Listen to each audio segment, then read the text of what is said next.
Eu dou uma sugestão para as pessoas. Para um dia assim, um domingo à tarde, dá uma respirada e pensa assim: por que o presidente Donald Trump, agora cascorado, depois de ter passado muito sufoco na primeira gestão, escolhe um cara completamente desconhecido, novinho, sem expressão, para ser vice-presidente? Tem algo aí. Você não concorda comigo? É, claro. Porque esse é um cargo importantíssimo. Aí você pensa assim: quem que botou esse cara ali? Qual foi o acordo? Qual foi o preço? J.D. Vance, ele é um pupilo do Peter Thiel. Não só do Peter Thiel, do PayPal, investidor inicial no Facebook, mas o Peter Thiel que criou a Palantir Technologies, que é a empresa que a CIA usa para espionar todo mundo, pô. A Palantir Technologies foi criada com 70% de capital do Peter Thiel e 30% de capital da Incutel, que é a incubadora de empresa da CIA, pô. Então ele tá coladão com o pessoal da tecnologia que ele dizia que era do mal, que tirou ele das plataformas. Ele tá coladão também com o pessoal da biotecnologia, que tá misturando a inteligência artificial com saúde.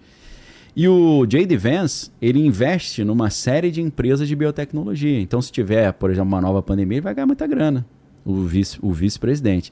E o Vivek Ramaswamy, que é aquele cara bilionário também, descendente de indiano, que o Trump botou junto com o Elon Musk no Departamento de Eficiência Governamental. Não sei se você se lembra desse cara. Só que o Patrick Bet-David, que é um investidor americano, ele falou: cara, não dá pra tu botar dois macho alfa junto pra trabalhar, que eles vão se bicar, né? Não deu outra, né? Rolou uma discussão do Elon Musk com esse Vivek, ele falou pro cara procurar a turma dele, tirou o cara. Mas o Vivek também é da biotecnologia, é um bilionário da indústria da farmácia, da tecnologia de saúde. Então, assim, toda a galera que o Trump falava que era do mal, agora tá junto lá, né? É.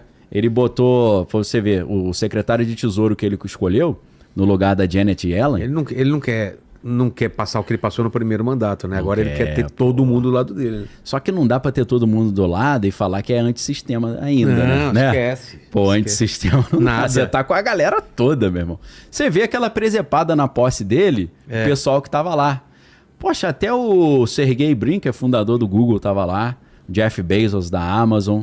Tava o Sam Altman, obviamente, da OpenAI, que faz o ChatGPT. Tava o Sundar Pichai, que é o CEO do Google. Tava mais quem? Tava o Larry Ellison, obviamente, da Oracle, o Elon Musk. Então, todo o pessoal da Big Tech tava lá. O pessoal que ele dizia que era o capeta. Tá passando um recado, né? Poxa, galera. E o que significa isso? Na verdade, a gente tá falando do vice-presidente, mas quem é o vice-presidente na prática é o Elon Musk, né? Tá e claro. foi o melhor investimento dele da vida dele. Porra. Porque ele investiu alguns milhões e já tá lucrando os bilhões ou trilhões já, né? Porque só os acordos que ele tá fechando aí, que tem tudo a ver com a SpaceX, tem tudo a ver com as empresas dele, o cara tá mandando no mundo e pagando a mixaria de ofertinha que ele deu pro Trump. E com o Trump segurando a indústria chinesa também. Segurando. Carro elétrico. É verdade. E falando que agora, né, ele usou uma frase de impacto, né, no discurso da posse, que ele falou: a gente está trazendo o Destino Manifesto, né? Que é aquela ideia que os americanos foram escolhidos por Deus para dominar o mundo. Ele falou: agora estamos levando o Destino Manifesto não para dominar o mundo, para Marte. Aí o Elon Musk, né? Então, meu irmão, ali ficou agora um bonde difícil de tu vencer, porque tá todo mundo fechadão ali, né? Porra. Todo mundo que puxou as pernas do Trump tá com ele agora. Isso custou algum preço, né? O Peter Thiel falou: ó, vou chamar todo mundo do Vale do Silício para te apoiar, mas tu vai ter que botar meu pupilo como vice. Aí o Trump deve ter pensado: pô, é um preço caro, hein? Mas vamos lá. Deu certo, né? Tá ele no poder, aí vamos ver até onde vai essa história. Então, essa galera no poder traz preocupações também com relação à inteligência artificial. Por quê? Já vou falar do DeepSeek. Porque se você pensa a história da OpenAI, qual que é a história da OpenAI? Segundo o Elon Musk conta, partindo do princípio que ele está falando a verdade. Ele disse, e se você pega entrevistas com ele de 2014, ele criticava muito a inteligência artificial. Ele chegou a dizer, eu não separei essa notícia aqui hoje, mas se a galera quiser procurar, ele falou, criar a inteligência artificial é como invocar um demônio. Aí ele fala, sabe aqueles filmes que o cara desenha um pentagrama no chão e tem uma água benta, eles invocam o demônio e o cara fala, tá tudo sob controle, só que não tá, o demônio mata todo mundo? inteligência artificial assim. Então ele está dizendo que aquilo ali poderia extinguir a humanidade. E nessa época estava começando a haver vários cientistas falando, o maior perigo para a humanidade é a inteligência artificial. Então, para quem acha que o relógio do juízo final andou 1 segundo por causa de bomba atômica e guerra na Ucrânia, é mais pela inteligência artificial do que por causa disso. Porque em 2014, o ainda vivo Stephen Hawking, ele falava, inteligência artificial vai ser a última invenção da humanidade. Os caras, por quê? Porque eles vão inventar e serão exterminados depois disso. Porque o próximo passo é a inteligência artificial treinando novas inteligências artificiais cada vez mais... E aí exponencial, né? Daqui a pouco você não... Eles criam uma linguagem nova. DeepSeek já criou uma linguagem nova. Eles se comunicam numa linguagem que a gente não conhece. Então, você não sabe mais o que eles estão fazendo. Tem uma caixa preta lá que eu acho que a gente nem vai ter mais acesso. Não vai ter acesso. Pra gente entender o que eles estão bolando, já era. Quando entender, já acabou. Já. Eu tava vendo um documentário sobre inteligência artificial. Aconteceu um negócio nesse processo que teve uma mágica, alguma coisa que as coisas começaram a exponencialmente dar certo, né? Sim. Eles batiam a cabeça, tinha uma limitação. E assustou a galera. E assustou porque, cara, esse deep learning foi tão profundo que em algum momento eles acharam um jeito de pensar as coisas diferente do ser humano e tá dando certo. Né? Então, de curiosidade, o que acontecia? Tinha duas linhas de desenvolvimento da inteligência artificial. Uma linha tentava replicar o funcionamento do cérebro, e era mais lógica, e uma outra linha pensou, peraí, não, nós vamos colocar para a inteligência artificial um mundo de textos e eles vão conseguir identificar a sequência das palavras. Então o que a inteligência artificial faz é adivinhar a próxima palavra baseado no geral. Eles falaram que é difícil para a gente entender porque a gente vive num mundo tridimensional. Sim. Mas imagina que são muito mais dimensões e as palavras...